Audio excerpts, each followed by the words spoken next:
Right. So, time to begin the fifth part of this lecture on big data, and we will now talk about big data databases. So, we have now talked about storage, we have talked about computing.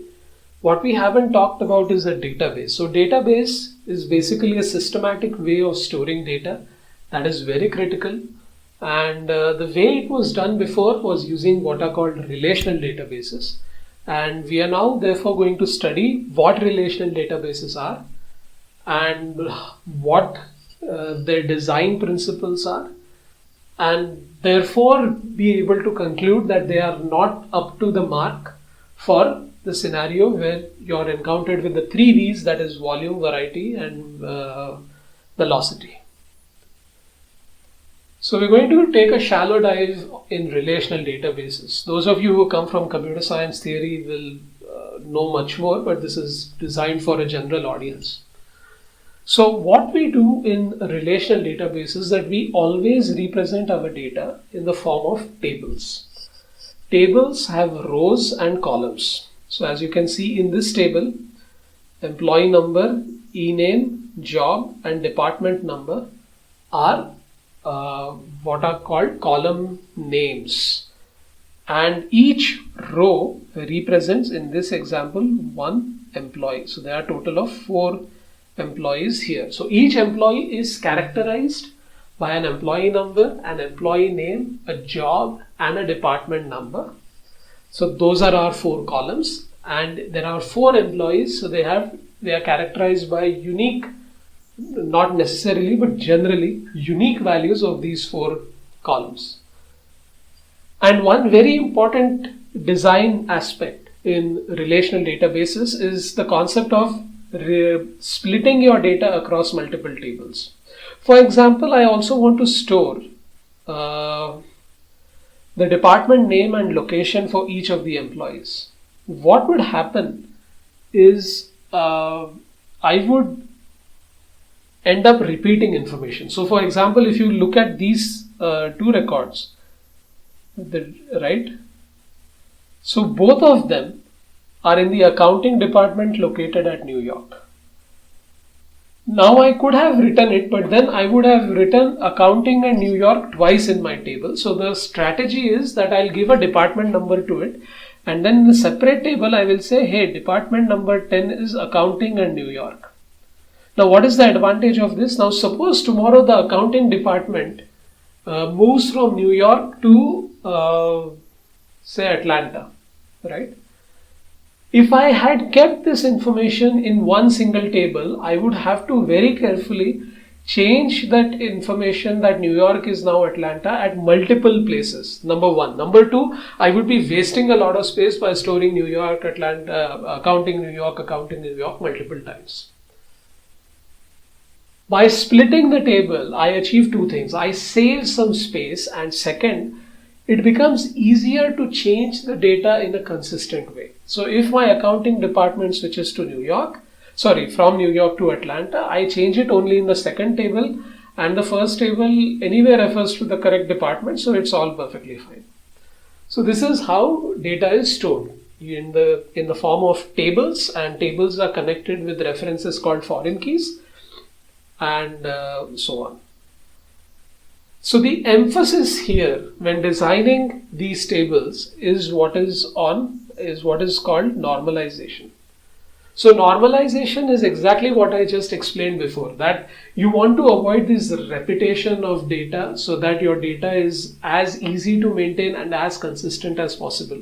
So earlier I could have kept the entire data in the form of a table, but by doing some clever designing, I split it into 2 tables and thereby reduce data redundancy. That is called normalization.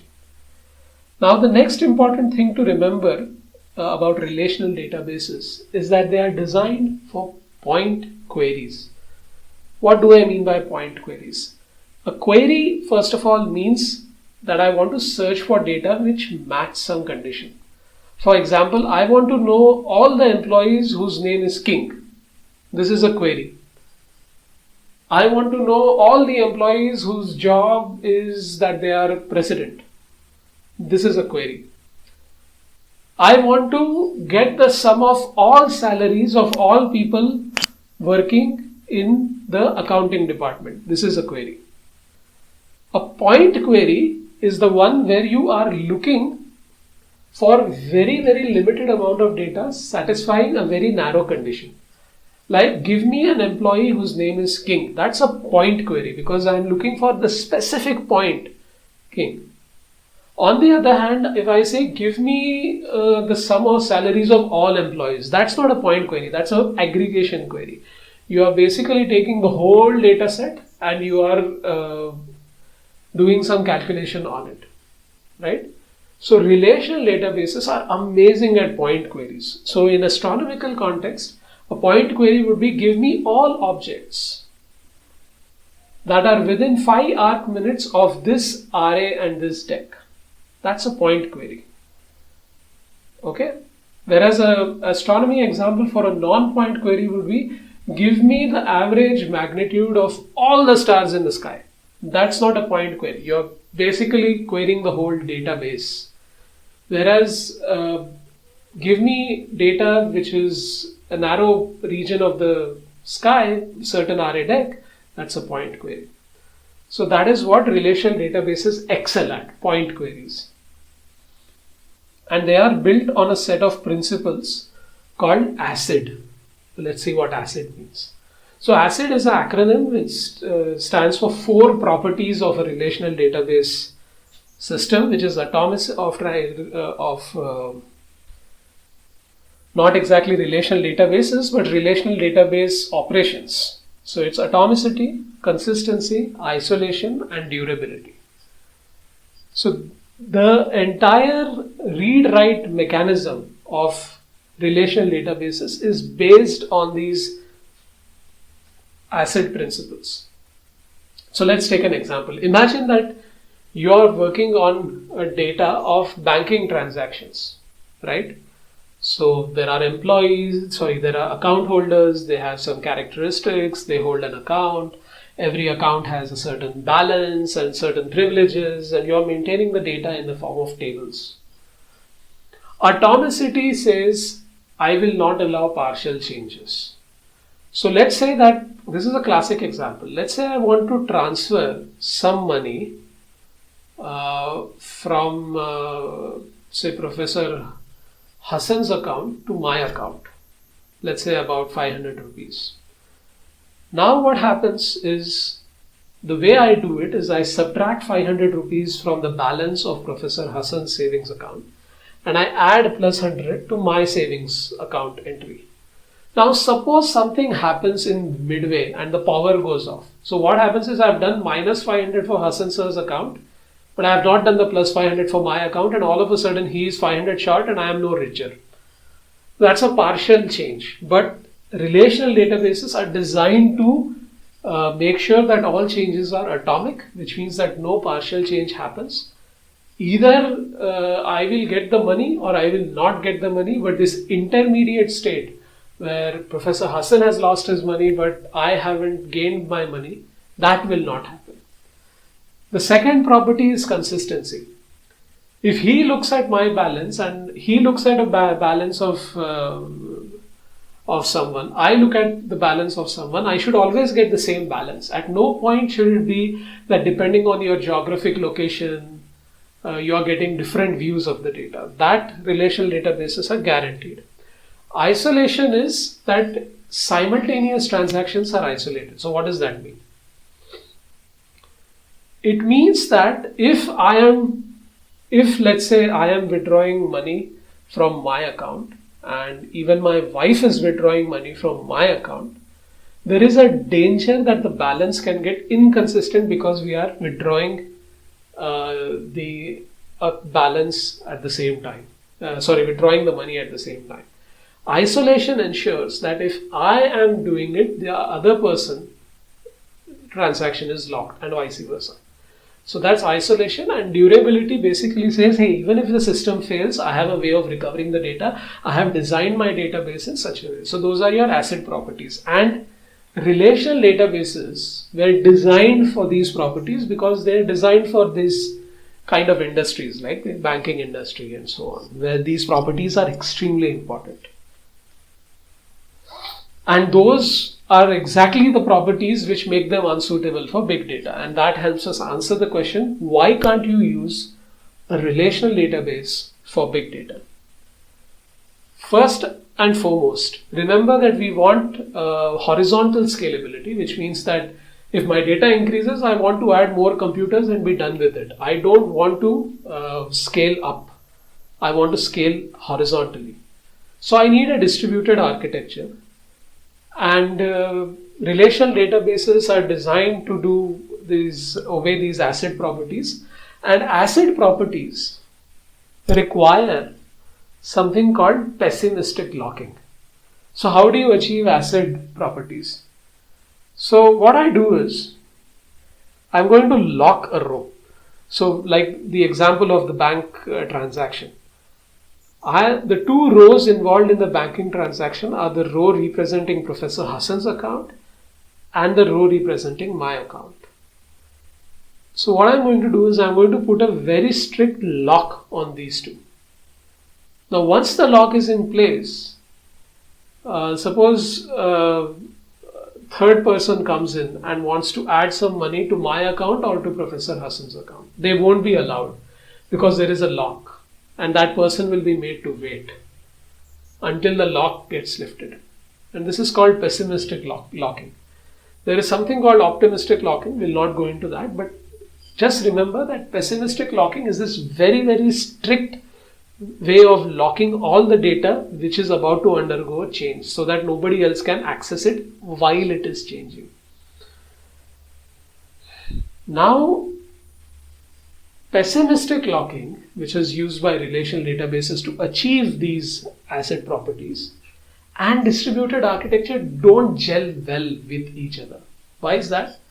Imagine you have 10 computers and your entire data, relational data, is stored across 10 computers. Right? Every time a transaction happens, I am supposed to put a lock across the network. And that is not an easy problem to solve. Right? Putting a lock across computers in a network, in a distributed network, is not easy. It slows things down and the performance degrades, and that is why relational databases don't really work well when distributed across machines. And that leads us to something called CAP theorem. So there are three properties of databases that are very relevant in a distributed environment. One is consistency, which I have already explained as a part of ACID. So everyone sees the same view of the data. The A, however, is different. A is availability. So which means that now you have multiple computers. If one of the computer fails, your database should be able to give some response. Maybe it will say, hey, wait for some time. Even that is a response, by the way. Okay, let me repeat. CAP theorem applies to distributed databases, which means you have a collection of machines, the cluster, and your data is being distributed across the cluster. Now, there are three properties that we are talking about for this distributed database. First is consistency. I look at the data, you look at the data, somebody else looks at the data. They should always see the same data. That is consistency between our data. Second is availability. We have 10 nodes in the cluster. One of the nodes fails. So if I say that now my database itself is no longer accessible, that's the database not being available. But if I can continue to have some conversation with the database, even if a node fails, that is called availability. Okay? And what is important to note here is availability does not mean that the database will do whatever you want it to do. It means the database will respond to you. So let us say because of a node failure, it cannot do some operation. It will figure a way of telling you, look, wait for some time. I cannot do what you're asking me to do. But that is also a response. It's a negative response. but it is a response. Your request will not go into some black hole to never come back. You will get a response. That is availability. And the third property of distributed database is partition tolerance. So you see, you have 10 computers. They are connected to each other. They rely on communicating with each other in order to behave as a big database. But suppose the network falls down between two nodes and they get isolated. Should the database be somehow be able to tolerate that breaking in the data or the partitioning of the cluster? That is partition tolerance. And what the CAP theorem says is that you cannot achieve all these three in one go. So if you achieve consistency and availability, you will not be able to tolerate partitioning of the cluster. And that is where our relational databases like MySQL, Postgres, etc. are sitting on the top left. Because I will not go into technical details here, but the idea is that if you engineer something to be highly consistent and highly available, then it is no longer possible for you to build a database that can tolerate partitions easily. On the other hand, you will say, okay, let me achieve consistency and partition tolerance, and availability becomes a problem. That is where like MongoDB, Redis and other databases sit.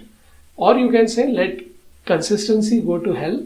I want availability and partition tolerance. That is where DynamoDB, Cassandra, Ryak are sitting. So this is the world of big databases, right? So you want partition tolerance because you're dealing with big data. You have to either sacrifice availability or consistency. Which one should you sacrifice? Depends on you. Depends on your specific use case. Maybe consistency. Now, for example, in astronomy, I would be more than happy to sacrifice consistency. Because once the data is stored in astronomy, it is there. I'm not going to continuously change the data. Once updated, once I observe the source, measure 100 properties and put them in a database, I don't care. Consistency matters when the data undergoes repeated changes. Only when data undergoes repeated changes, then the question of whether everybody is able to see the change or not arises. But once the data is stored, I am not changing it at all, then consistency is not a big headache for me. So in principle, consistency need not be an important factor for me when choosing a database for astronomy.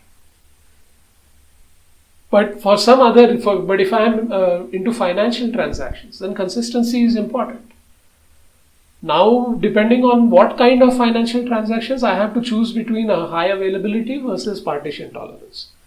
So that's how you can make a choice of database. But you see the junction here, right? This junction, this intersection is blank. There are no databases which can achieve all three. That is what the CAP theorem says. And with that, we conclude part number 5, which was on a brief overview of big data databases. Now we are almost there. We have one part to go where we'll talk about the basics of cloud. We'll pause here for some time and then continue.